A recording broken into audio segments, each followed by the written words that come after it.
Guys, namingwit kami dito sa Riyadh. Ito yung nakuha namin. May mga pula dito, guys.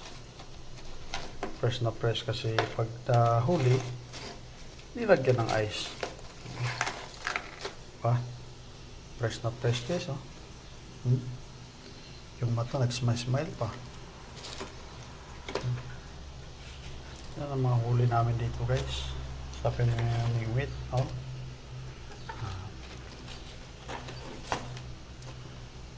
Fresh na fresh pa yan, guys.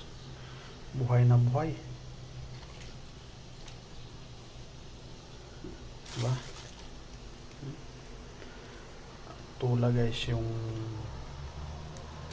para lagyan ng kamote, pwede na. Kayo, guys, kumakain ba kayo na isda na ganito?